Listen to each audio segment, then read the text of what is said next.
Já é boa tarde, por isso, muito boa tarde a todos. Tenho a grande honra de ter connosco o Sr. Secretário de Estado da Cultura, que nos vai falar sobre indústrias culturais e economia criativa. Não será preciso, naturalmente, apresentá-lo, mas para aqueles que vêm de fora, não posso deixar de dizer que o seu currículo tem sido muito de grande intervenção nesta área. Foi diretor-geral das Artes do Espetáculo, teve um papel muito importante também numa grande Câmara Municipal da região de Lisboa, Câmara do Eiras, em que transformou, e eu sou moradora, posso testemunhar, transformou de facto a área cultural nessa região. E por isso temos grande prazer, não é, embora seja para nós uma honra tê-lo connosco, não é pela sua qualidade de Secretário de Estado, é pela sua qualidade do trabalho que tem desenvolvido nesta área. Mantemos também connosco o nosso amigo António Sartini, do Museu da Língua Portuguesa, visto que esta questão, cada vez mais, é uma questão transversal e que todos os países se têm unido no sentido de dizer que é preciso inscrevê-la também como questão neste plano que estamos a elaborar e referiria algumas recomendações, nomeadamente a recomendação de que uma próxima conferência possa juntar não só a área da língua, mas também a área da cultura, pelas relações que também a cultura tem com a língua, que são as mais naturais. Agradeço muito, Sr. Secretário de Estado, e passo-lhe de imediato a palavra. Muito obrigado e cumprimentar a Sra. Presidente do Instituto Camões, cara amiga. Obrigado pelas suas palavras que poderiam ser retribuídas em dobro pelo trabalho precioso que tem desenvolvido, não só para Portugal, mas para a língua portuguesa em geral. E, obviamente, cumprimentar António Sartini. Tive o prazer já de o conhecer pessoalmente em São Paulo e reencontrar-me em Lisboa é um prazer. Espero que este encontro seja profícuo para o seu trabalho e para o Museu da Língua Portuguesa. Cumprimentar o Sr. Ministro do Ensino Superior, Ciência e Inovação de Cabo Verde, Sra. Embaixadora, a Sr. Embaixador António Alves, outras autoridades presentes, caros e caras participantes. É com muito gosto que encerro este painel da manhã dedicado à internacionalização e indústrias culturais. Certamente que o mesmo será mais um contributo para as reflexões em torno do Plano de Ação de Lisboa, nomeadamente na perspectiva da consideração da língua portuguesa como língua de ciência e inovação. Considerando tanto a abrangência do tema do painel como do tema que me foi proposto para a comunicação, procurarei limitar os mesmos para tentar tornar minimamente eficaz o que quero comunicar. O conceito de internacionalização toma como pressuposto a existência de nações que interagem num quadro internacional. É um conceito, de alguma forma, sujeito a uma situação de obsolescência, pois o quadro referencial das trocas políticas hoje se coloca para lá da mera relação entre nações. A internacionalização será, por antonomasia, troca política, pois o que se coloca entre nações coloca-se no âmbito de uma relação de reconhecimento mútuo de soberania, pois o conceito de trocas internacionais corresponde a um conceito de relações interestatais, já que as entidades referenciais do quadro das relações internacionais são os Estados. Os Estados, sendo entidades preponderantes no quadro das relações internacionais, são cada vez menos entidades dominantes das trocas no quadro planetário e as fronteiras que definem o ponto de troca têm significações mais complexas, mais diluídas ou sobrepostas.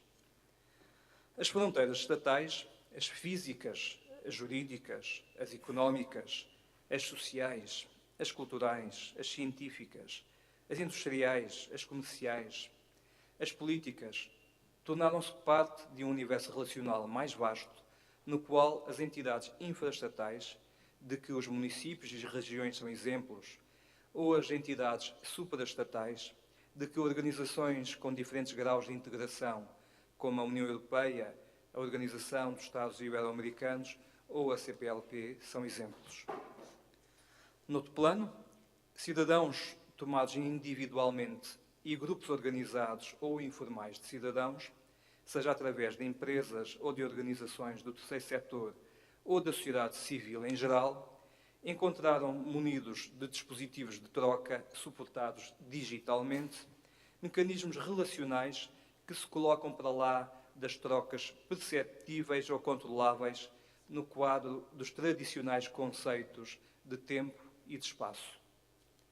É nestes termos que quero confirmar que o conceito de internacionalização é hoje vocábulo sujeito a enorme pressão semântica que torna necessária a recolocação de meta-enunciados sobre o seu sentido. Feita esta salvaguarda, devo também referir que o termo indústrias culturais sofreu ao longo das décadas diversas transformações. O termo indústrias culturais, culture industries ou industrie culturelle no plural, aparece na década de 70 com uma conotação diferente da que tinha nos anos 40 e 50 a expressão indústria da cultura, Kulturindustrie, usada por Adorno. O termo surge na sequência dos primeiros trabalhos sobre a economia da cultura para se referir ao conjunto das atividades económicas que aliam funções de concepção, criação e produção a funções mais industriais de produção e comercialização em larga escala, através do uso de materiais de suporte ou de tecnologias de comunicação. Podemos dizer, para terminar esta breve incursão, que as indústrias culturais e criativas são as atividades com fim económico que têm a sua origem na criatividade individual, habilidade e talento e com potencial de criação de emprego e riqueza através da geração e exploração da propriedade intelectual. São atividades baseadas em indivíduos com talento criativo, aliados a gestores de recursos económicos e tecnológicos, gerando produtos vendáveis, cujo valor económico assenta nas suas propriedades culturais ou intelectuais. As atividades com articulação criativa dentro das organizações, nos processos de comunicação e distribuição, são também parte integrante de um conceito de indústrias culturais e criativas, onde se podem enquadrar campos tão diversos como a música, a dança, o teatro, as obras de arte, a arquitetura, o livro, o audiovisual, o cinema, a rádio, a televisão, os conteúdos digitais, entre os quais textos, imagens em movimento, registros áudio e jogos, ou o património e turismo cultural, o design, o artesanato, etc., etc. Finalmente, deve considerar-se 3 parâmetros, pelo menos, para a articulação operativa do conceito de indústrias culturais e criativas. A propriedade intelectual, a associação de recursos económicos e financeiros e a organização de sociedades lucrativas ou não lucrativas que baseiem a sua atividade ou retirem proveito económico de uma ou de várias atividades, tendo por origem a propriedade intelectual, ou que utilizem cumulativa ou alternativamente processos de organização, comunicação e distribuição assentes numa ótica cultural e criativa. Naturalmente, com estes 3 parâmetros, correlaciona-se sempre o fator linguístico em que a criação, produção ou base de troca acontecem. Em 2007, como já foi referido nesta segunda conferência, o conjunto das economias dos Estados-membros da CPLP ocupava o 8º lugar no PIB mundial, posição que tende a subir. E foi destacado o papel exercido pela língua portuguesa enquanto propiciadora e facilitadora de contactos e oportunidades. Além deste papel mediador, a língua portuguesa assume também a natureza de produto, concebido, confeccionado e comercializado por iniciativa dos criadores culturais, artísticos e literários, e mediáticos em geral, mas ainda em vertente menos reconhecida e explorada, como ingrediente de produtos informáticos e mediáticos, com elevado potencial de geração de riqueza, tendo sobretudo em conta o 3º lugar que ocupa no mundo entre utilizadores das principais redes sociais. As indústrias culturais e criativas estão no âmbito da apropriação da cultura e da criatividade pela economia E é neste quadro que aqui se refere o termo bem cultural e criativo. O bem cultural e criativo remete-nos para a chamada comodificação da cultura, ou seja, a assimilação do mesmo a um produto de mercado. Temos que ter muita atenção e cuidado neste processo, pois há muita cultura para lá do mercado e nem toda a cultura pode ou deve ser assimilada ao mercado. Se podemos e devemos trabalhar em conjunto para gerar riqueza económica através da língua portuguesa e através dos dispositivos industriais, comerciais e serviços associados às indústrias culturais e criativas, que ocupam um lugar crescente no PIB de países de todo o mundo, não podemos reduzir as políticas culturais, as políticas de abordagem à cultura ou as políticas económicas de abordagem à economia e as políticas em ordem ao mercado e exclusivamente atendendo ao mercado. Não só porque reduzir essas políticas ao mercado é limitar o próprio mercado, como porque para lá do mercado as sociedades organizam-se e criam e consolidam identidades e mecanismos de coesão que são, efetivamente, o garante da sua existência. Capacidade de diálogo, cooperação e relação. Exemplo disso é a razão pela qual estamos aqui. Apesar de nos unir em interesses económicos, a nossa relação vai muito para lá disso e a possibilidade de gerar riqueza económica em comum provém de fatores para lá da economia. Assim, os conceitos de valor, preço e custo implicam traduções operativas no âmbito dos mercados culturais e criativos para lá da simples troca e para lá da dicotomia valor de uso e valor de troca. O bem cultural e criativo, enquanto bem de mercado, gera externalidades, não se confinando facilmente ao sistema mercantil. As externalidades são atividades que envolvem a imposição involuntária de custos ou benefícios, isto é, que têm efeitos positivos ou negativos sobre terceiros, sem que estes tenham oportunidade de o impedir e sem que tenham a obrigação de os pagar ou o direito de serem indemnizados. É exemplo de uma externalidade positiva o impacto em toda a sociedade da educação de crianças ou de uma externalidade negativa a poluição por determinada empresa de um rio. No que se refere às indústrias culturais e criativas, elas são, na larga maioria dos casos, geradoras de externalidades positivas, pois há um número alargado de efeitos económicos e sociais para lá do sistema de mercado em que se integram. Deve também dizer-se que bens culturais que valem e devem valer por si próprios são muitas vezes essenciais no quadro do desenvolvimento económico. Os bens classificados como património mundial pela Unesco, os museus de referência, festivais de música, teatro ou dança, exposições de arte ou obras de arte pública são exemplos inequívocos nesta matéria. As indústrias culturais e criativas são espaços de veiculação de textos, espaços de circulação simbólica, onde os sistemas de validação pelas autoridades anteriormente consideradas legítimas, como é o caso das universidades intelectuais ou autoridades públicas, são ultrapassados facilmente por fenómenos de consumo em cascata, que se tornam eles próprios os sistemas reconhecidos de validação. A expressão texto é aqui utilizada no sentido de proposta conceptual e material configurada num produto, sistema de organização, comunicação ou distribuição fundado na propriedade intelectual como elemento dominante da cadeia de criação de valor económico e financeiro. No que se refere à língua portuguesa, facilmente se percebe que ela pode ser meio, interface, produto, ponto de partida e ponto de chegada para uma série de projetos e concretizações no campo económico que correspondem ao campo das indústrias culturais e criativas ou que com elas devem ser conjugados. Do ensino da língua portuguesa às escolas de língua portuguesa em todo o mundo. Do ensino à distância ao mercado editorial, audiovisual, do cinema, televisão, jornais ou conteúdos online em português. Do registro de patentes e direitos de autor e conexo em português provenientes da literatura, produção comunicacional ou seus interfaces, à presença da língua portuguesa no sistema científico e de inovação tecnológica. Desde o processo de decisão no âmbito do sistema das Nações Unidas, a língua trabalha em instituições internacionais no âmbito da cultura, do desporto, do turismo, do comércio ou outros.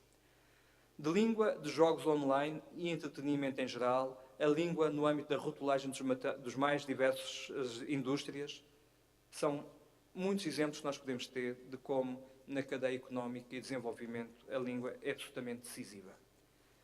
Percebemos os imensos campos em que a língua portuguesa tem um papel decisivo para o desenvolvimento económico e para a relevância política, social e cultural dos países de língua portuguesa e dos cidadãos falantes do português em todo o mundo, assim como para a ligação do valor económico da língua com o desenvolvimento de projetos culturais e criativos. As indústrias culturais e criativas são, ao mesmo tempo, uma moda e uma possibilidade em termos de modelo de desenvolvimento.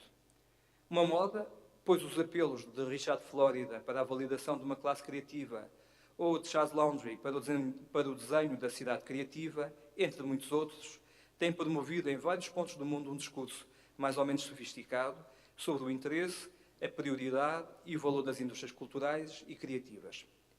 Nem sempre esse discurso corresponde a decisões, a procedimentos e a resultados.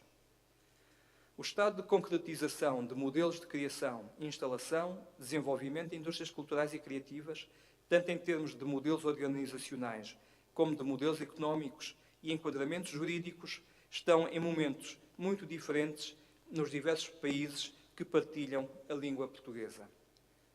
Considera-se que as indústrias culturais e criativas, cujos mecanismos de quantificação para efeito de categorização no quadro da sua importância no produto nacional são ainda discutíveis e pouco consolidados, como provam os debates neste âmbito levados a cabo pela Comissão Europeia, pela Unesco, pela OCDE e por outras organizações internacionais, dizia-se, considera-se que as indústrias culturais e criativas são promissoras como parte de um modelo comum entre os países de língua portuguesa para o desenvolvimento socioeconómico e cultural.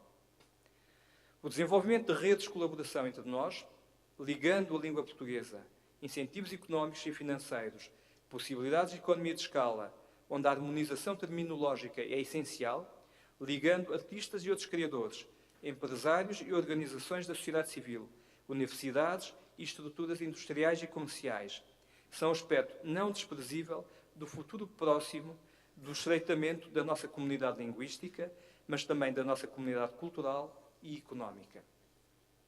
Voltando ao papel da língua, ele é absolutamente essencial. A existência de uma escala alargada de utilização contemporânea da língua portuguesa, de que 250 milhões de falantes nos países de língua portuguesa ou na diáspora, ou de falantes como segunda ou terceira língua é demonstração, é essencial para definir conceitos enciclopédicos em língua portuguesa que determinam a forma como lemos, como interpretamos, como compreendemos o mundo e como nos compreendemos a nós próprios.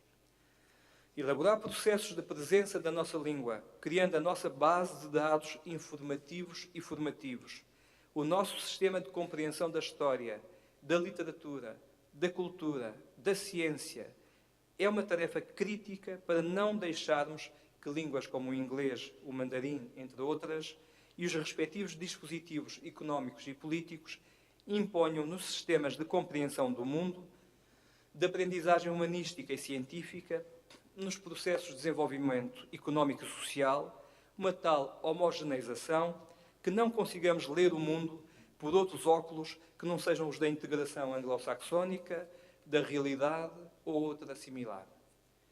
É sempre bom confrontar perspectivas de compreensão do mundo, mas também é sempre bom ter um ponto de partida para a troca simbólica e material. E a língua portuguesa é o nosso ponto de partida e também o nosso ponto de chegada, pois a língua materna é mais que um espaço de viagem, é uma casa do nosso corpo e do nosso espírito. Quando essa língua é partilhada entre diferentes culturas, países, continentes, quando é fator de coesão no âmbito do multilinguismo ou da diáspora, ela ganha uma dimensão que alarga a compreensão do sentido de casa e não podemos recusar que qualquer caminho que nos leve até um espaço de língua comum é um caminho de encontro e, como tal, um caminho propício ao entendimento e à construção.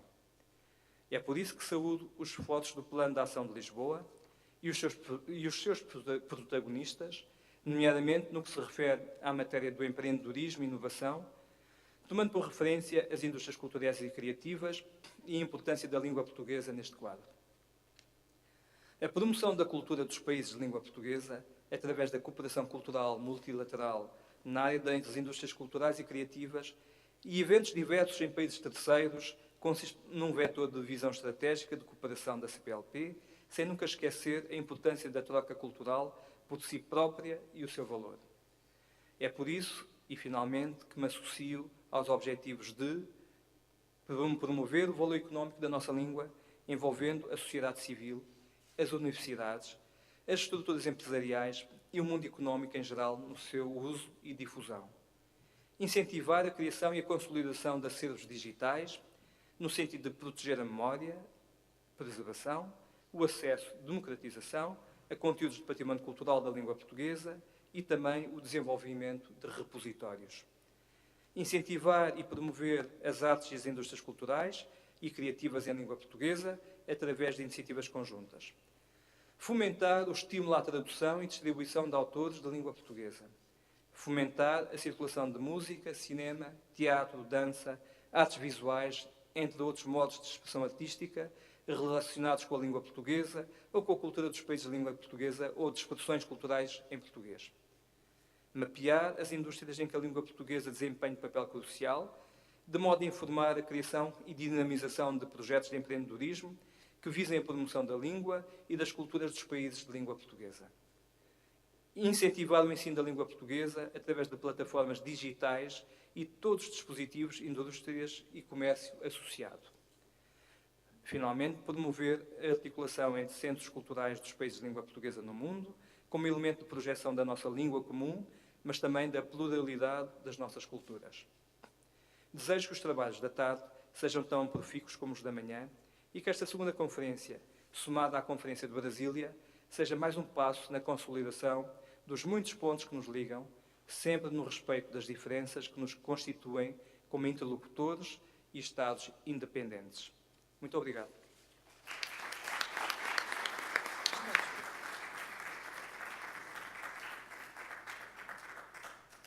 Sr. Secretário de Estado, muito obrigada por esta intervenção que também nos coloca questões e que é prudente relativamente à moda das indústrias culturais e criativas. Nós temos ainda aqui 10 minutos e o Sr. Secretário de Estado está disponível para alguma questão que lhe queiram colocar.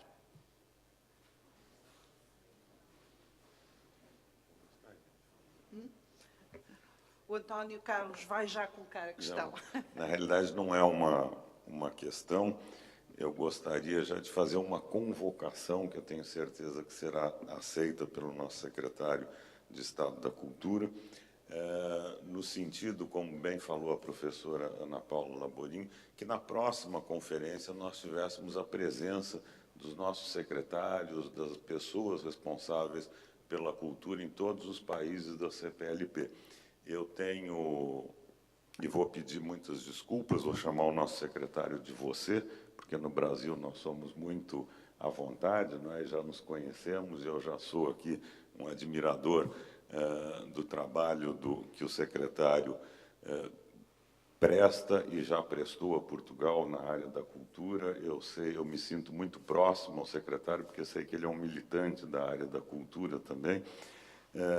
E a importância de nós termos a presença das autoridades que são responsáveis pela cultura nos nossos países numa próxima conferência.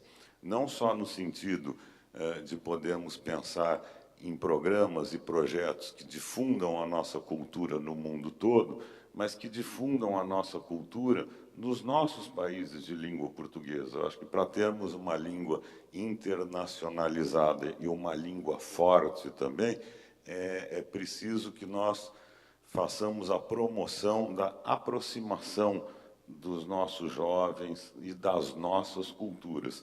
Eu sei que o secretário é um interessado nessas ações, porque quando estivemos em São Paulo, exatamente isso foi discutido, como é que se pode aproximar mais a cultura portuguesa, no caso da cultura do Estado de São Paulo, mas que o nosso secretário seja o interlocutor e seja o grande incentivador da criação, dentro do âmbito da CPLP, de programas que promovam uma aproximação cultural, principalmente entre os Estados-membros da CPLP, que têm uma cultura tão rica, tão diversa, e uma cultura que precisa e deve ser sempre celebrada.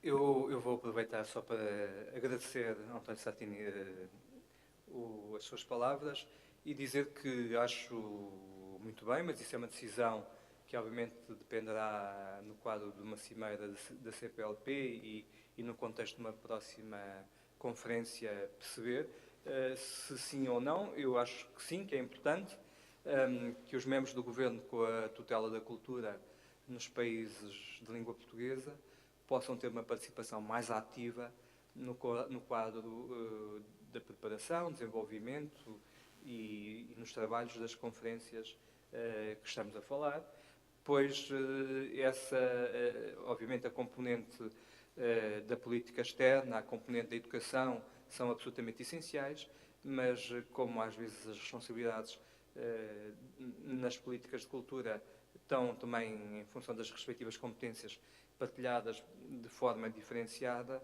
a presença dos responsáveis com esta tutela será também útil, julgo, para promover o objetivo comum de articulação entre as várias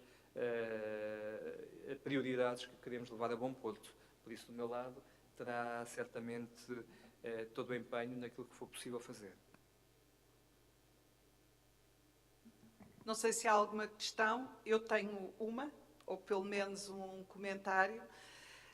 De facto, nós vamos por etapas e por caminhos, e penso que a primeira Conferência de Brasília traçou um caminho, um importante caminho de concertação em termos de um processo que é o de promover a língua no exterior, não deixando naturalmente as preocupações de ensino da língua em cada um dos países, as preocupações da diversidade linguística, enfim, que são questões internacionais, mas são também questões de cada um dos países.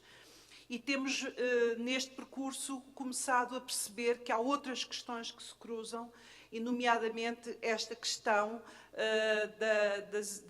que nós designamos para abreviar como indústrias culturais e criativas, mas que efetivamente está muito para além disso, e seria até interessante, eu que tenho trabalhado um pouco na questão das políticas de língua e das políticas culturais, nós sabemos que há conceitos diferentes. Que há um conceito, por exemplo, que é adotado pelo espaço anglo-saxónico. Há um conceito que a Unesco tem estado a promover e que é muito adotado por países como o Brasil, e que está muito ligado neste momento às próprias questões do desenvolvimento. Aliás, tenho tido a grata experiência de ver que vários países da CPLP já adotam esse modelo. O caso de Cabo Verde, que inclui na sua proposta estratégica de desenvolvimento a questão da criatividade e, portanto, das indústrias culturais. O caso de Moçambique, que também está empenhado nesse domínio, para não falar naturalmente do Brasil, que prossegue esse caminho já há mais tempo. Seria interessantíssimo que este espaço CPLP pudesse também discutir a sua própria visão, concepção e a sua própria forma de trabalho em conjunto. De que maneira é que nós podemos criar uma plataforma conjunta, como foi sugestão do Sr. Secretário de Estado? Nós sabemos que cada vez mais também, é o que retiro da sua intervenção e que me parece importantíssimo, cada vez mais as unidades deixam de ser os Estados. Cada vez mais nós vemos que são cidades, outros tipos de redes que se juntam, e de facto essa perspectiva de outra forma de rede, por exemplo, uma rede de um espaço de criatividade da CPLP, poderia ser também alguma coisa que nós vemos estar a acontecer, nomeadamente o espaço cultural ibero-americano, que está também em discussão e está também em construção. Seria importante também neste domínio nós, CPLP, cada vez mais termos esta dimensão de construir um espaço criativo da CPLP. Mas gostaria de ouvir a sua opinião sobre esta matéria.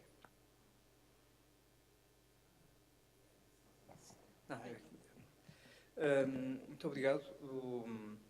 Eu aproveito para dizer que não, ao notar que de facto nós temos hoje uma série de situações que nos levam a compreender que o modo como olhávamos para a soberania dos Estados se alterou e que por vezes o exercício dessa soberania não é feito com a amplitude e o reconhecimento que tinha no século XIX ou mesmo no século XX, dizer que, apesar de tudo, não creio que estejamos num momento em que possamos facilmente atender a uma circunstância substitutiva da fonte de legitimidade política a que corresponde o exercício da presença soberana dos Estados. Ou seja, os mecanismos de agregação, de rede, que se colocam a nível das cidades, a nível de plataformas digitais ou outras, devem ser reconhecidos, estimulados, trabalhados e temos que estar presentes e ativos nesses mecanismos, mas todavia sem pensar que eles são formas de substituição de território. Eu não gostava de pensar nesses termos, mas sim formas de consolidação de território. Ou seja, não necessariamente na perspectiva da conjunção desses territórios com a lógica da legitimidade soberana do Estado, mas também não na perspectiva da desagregação da lógica soberana do Estado. Estamos confrontados com uma novidade, estamos confrontados, é um tempo muito acelerado. Se nós hoje não vivemos sem internet, há 20 anos vivíamos sem internet e de facto isso mudou integralmente a nossa forma de vida, pelo menos em muitos países e em muitos cidadãos de muitos países. Há outros que infelizmente estão fora dessa mudança de paradigma e nós não podemos obviamente deixar de atender e cuidar desses que estão fora dessa mudança de paradigma, porque o mecanismo de desenvolvimento e evolução dos que estão dentro é de uma evolução que não é aritmética, é geométrica e, portanto, o tempo e a velocidade de afastamento entre aqueles que detêm estes meios de conhecimento e produção e os que não têm é acelerado pela diferença de detenção dos meios e nós temos que ter muito cuidado no exercício, digamos, da comunidade global, pois não é do interesse de ninguém a criação de uma crispação cada vez maior entre desenvolvidos e não desenvolvidos, entre ricos e pobres, entre os que têm acesso a certo conhecimento e os que não têm. Isso não é um mecanismo útil a ninguém, julgo eu, em termos daquilo que é o modelo de sociedade expectável e, por isso, digamos, estas dinâmicas de agregação e de trabalho em meio digital, nomeadamente, devem ser consolidadas, mas ao mesmo tempo sempre com a preocupação de as alargar ao maior número possível de pessoas. Não fazê-lo só numa ótica da sua consolidação para quem já tem acesso, mas sempre procurando associar a isso as dinâmicas de educação, de tecnologia, de investimento no alargamento das comunidades que, a nível político, social e económico, têm que estar presentes na articulação dessas políticas.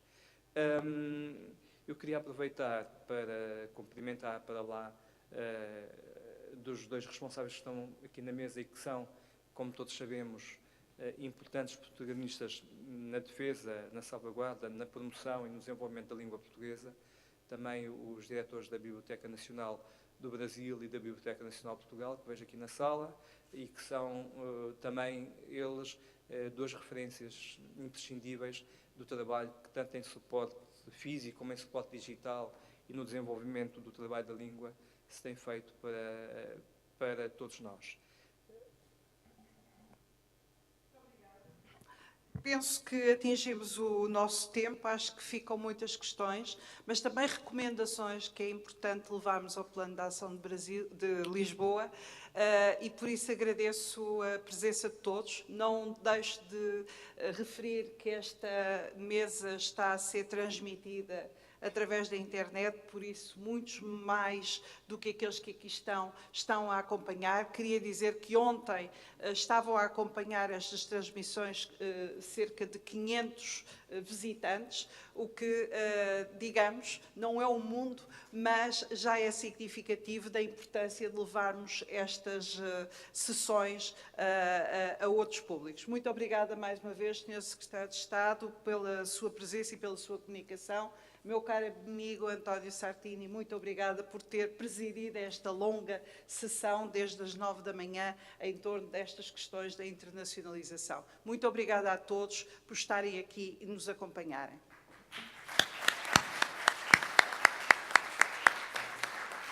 Muito obrigada. Acho que foi muito bem.